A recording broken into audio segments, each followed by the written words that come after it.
Testing 1, 2, 3. Testing, testing, testing. Well, here are two new pens in my collection, which I got yesterday at an antique shop. I asked the antique dealer if he had any pens, and he said, "No, I don't really have any. There's these," and he pulled up a drawer, and there was this. And there was this nib in a black pen missing a clip. And so I put the nib in here, and this one was missing a lever, which I replaced with not exactly the right era lever, but it's the right size lever, and I can replace it with it needs this lever. And I might use this. I might break this barrel to get to that lever. And the reason I'm saying that is there's a crack already in the barrel. But I'm not going to do that. This is perfectly fine the way it is. And this is perfectly fine the way it is. Now, this nib in here, it's a Waterman Brown nib, which was, I refer to the brown as sort of the poor man's pink, meaning it's fine and flexible, but it's sort of like an accountant nib, which is firm and fine, and a pink nib, which is fine and flexible. This one sort of has the fineness of a pink, but twice as much firmness, so it doesn't flex as much as it normally would. But I actually like the browns. The pink nibs are luscious and amazing and springy and very, very, very frightening to me to use, because I feel like I'm going to break the nib, because they look like this nib. This doesn't say pink, but it really should. Look at that. Look at that nib. Look at it again. Look at it up close. It's just, it doesn't say pink, but that's what a pink nib looks like. And it is springy, fine and springy. Now, it doesn't say pink. It doesn't say anything, but I think that this nib is similar to the ones that I've seen on artists' pens. They were sold to artists for drawing, or not really calligraphy, but for drawing. And I have a few, and this, anyway, it's really a sweet looking nib, and I'm a little afraid of using it because it's so springy. Please zoom out.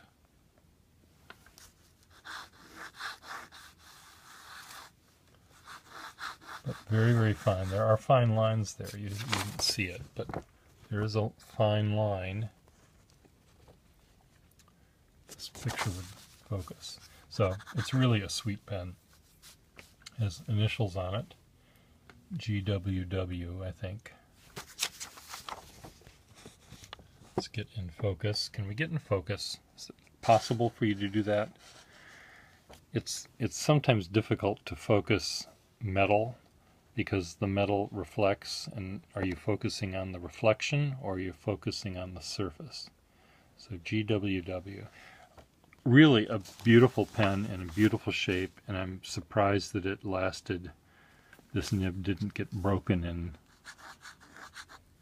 years between 1928, when this was made, and today, 90 years later. I believe I've put the nib, set the nib in further, because even the top of the nib is almost to the top of the cap, and if you screw it down too tight, it's going to break. But I shoved it in a little bit further, so it's quite safe. but really a sweet pen. But this one, we'll go back to this one again, the brown nib. The brown nib, it really is doing the same thing that this nib did. This is not as flexible as it looks like it should be. Now I might be able to press down more, but I'm afraid to. I'm a chicken. This one is really a nice range, those brown nibs. And the poor man's pink. But in a way, I prefer this to the pink. The pink just scares me. This pen itself this is starting to decay, which you can't see, but so this nib is temporarily in here. And is that a little crease? God damn it. Hold on, let me see.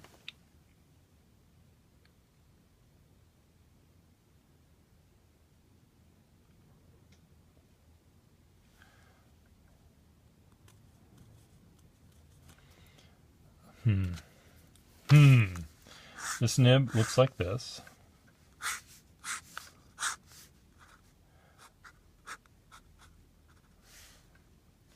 There's a keyhole nib, and because of this squared off angle right there at the bottom of the keyhole, there's this area is going to develop cracks faster than anywhere else.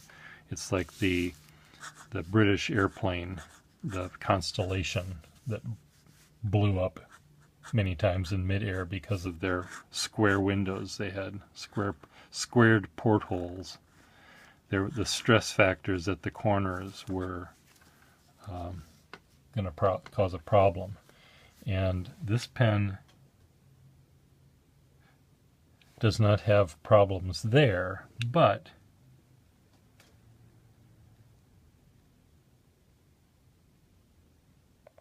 it seems like there's something maybe happening right here, like there's a little slight bend, and but there's no crack. I'm just going to look underneath to see if there's anything wrong there.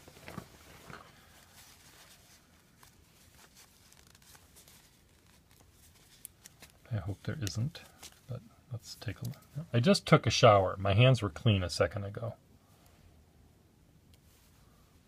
So it's going to be on this side. Let's see what it says through the loop.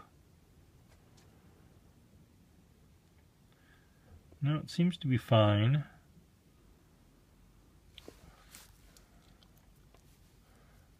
I guess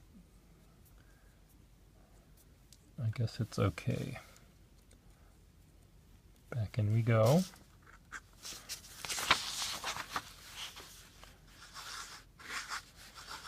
They're really, really nice brown nibs. If you haven't tried a brown nib, try them out. I think you'll be pleasantly surprised. The pink nib is what everyone wants because it's fine, flexible. This one is fine and flexible too. It's just not as flexible, but you're not afraid of using it. This one scares me. It just scares me. And I'm afraid to make it any thicker than that. I know that it probably can go twice that thick, but I'm just afraid. It scares me. I'm scared. So, changing the subject, we've got this pen.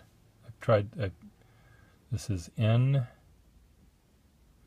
the engraving on it is NT, I think. This is very much like the brown nib. No, this was my pink nib. This is very much like the brown nib.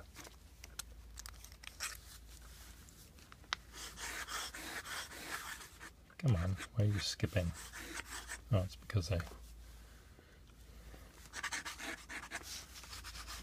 just took the point out and reset it. So now this nib on this pen is very much like the brown nib. Pretty sweet. What kind of nib is this? 2 or a 4? 2. Waterman number 2.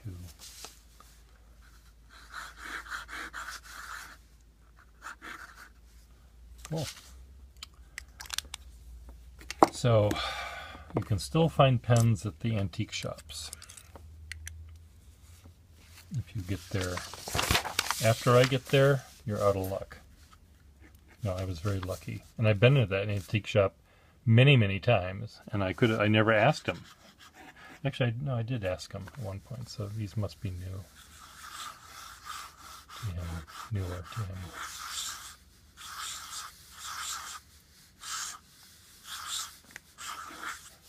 This is a wall number 3 nib that I've set in a pen that's missing a lever. So to fill this, I have to use a sharp, thin object like a toothpick to squeeze the sack. I'll fix the lever in the fullness of time, but between now and then I can still use the pen. I'm going to go drawing today and tomorrow with a friend that's visiting from New York, and we're going to go to urban sketching tomorrow at the Harvard Natural History Museum. But today we're going to go to the Gardner, and the Gardner doesn't allow you to use pens. You can use a pencil, and today I'm going to bring my iPad and do my iPad work. I've got an idea in my little head for what I want to do. And sometimes I wanted to do this in Minneapolis, but the museum had, and I wanted to do this also at the MFA, Museum of Fine Arts in Boston, but the pieces of art were too far apart from each other. But at the Gardner, they're sort of piled on top of each other, so I'm able to do what my cunning little plan is, which is to show artwork overlapping one another. And if you have, this painting is on this wall, and the wall behind it is this painting, even though they have frames on them, if I draw a picture of this, you'll see part of one painting and part of another painting, and then this dialogue between the two might be interesting. Or not, I don't know. Or if there's a sculpture on a pedestal here, and then there's a painting here behind it, and I draw a picture of just this much, I've got a statue, a figure, most likely here, talking with a portrait here. And what sort of dialogue are they going to have? Not dialogue like, "What did you do today, dear?" "Oh, nothing, darling." Not that kind of a dialogue, but a dialogue, visual dialogue. So that's my plan, and we'll see if it works out. If it doesn't work out, then I'll find something else to attract my attention. When I go to these urban sketcher events, I'm often attracted to things that are not being sketched by all of the other urban sketchers. We're at the, let's say we were at the Taj Mahal, so everyone's drawing this view of the Taj Mahal, at the end of the pool. Whereas I might be here and I might look in this direction and I might see a really neat trash can and traffic cone and litter and a scrap of something there. And this might be more interesting than this. But that's me. Sometimes I find it really, really, really, really, really difficult to draw something, to depict something that's already artful.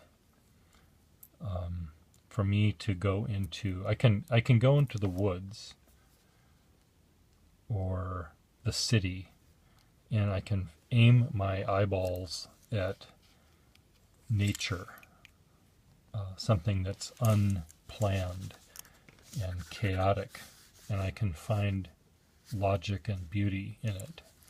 I can easily, see how to compose a bunch of, like, this view here. This is entirely natural. I didn't put any of this together, and I can turn that into something. Whereas if I went to, a showroom of a desk, and there was a pencil here and a pencil there and a pencil there and a triangle here and an ink pot there, and it was all in a, set up by a stylist, I would find this really boring. Whereas this, I can find that more interesting, and it's not intimidating. This is intimidating. This is intimidating. This is not. So I'm lazy, and I go to depict things that are not as hard as that. Here, if I was drawing this, I would feel obligated to make sure all of the 4 minarets are exactly even, and I would have to make sure this dome is exactly proportioned, otherwise it's going to look funny, and that's too much work. So here the trash can isn't going to tell me that I made it look wrong, because no one pays attention to the trash can. They won't know that I fucked it up. So, because I'm not worried about fucking it up, I won't fuck it up. See how that works? Pardon my French, by the way. Let's see. What do we have here? This is another nib this is a nib that was, I described it earlier at a different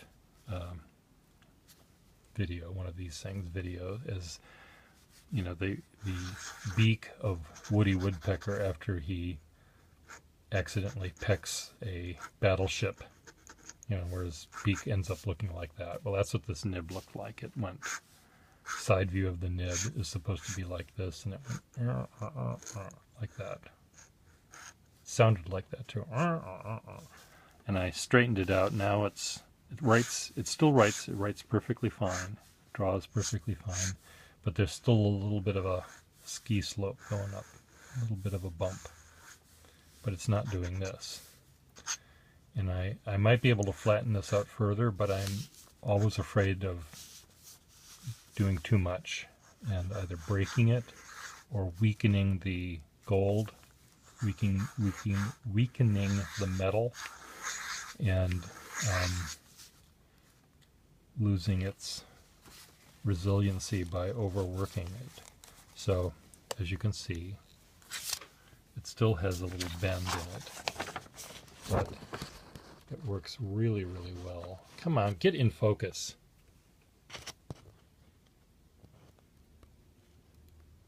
You can see it reflecting there.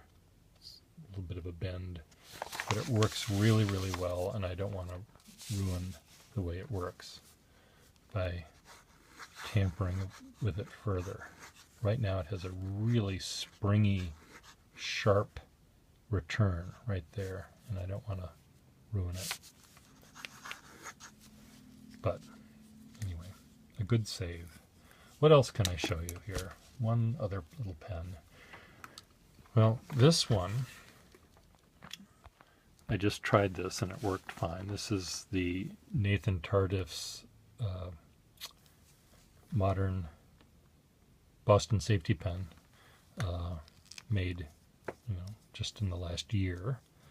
And I put a Waterman nib in it, and it's filled with waterproof ink, and it still works fine. It doesn't clog. It starts right up like it's supposed to, and I was very happy with this pen. So for those of you that want to use waterproof ink, and the ink I use is platinum carbon ink. Come on. Platinum carbon ink. Come on, are you gonna? There we go. Anyway, platinum carbon ink, which is waterproof, works in this pen. And the reason it works in this pen is when you put the cap on and retract the nib is completely buried under water, under ink, so it doesn't dry out.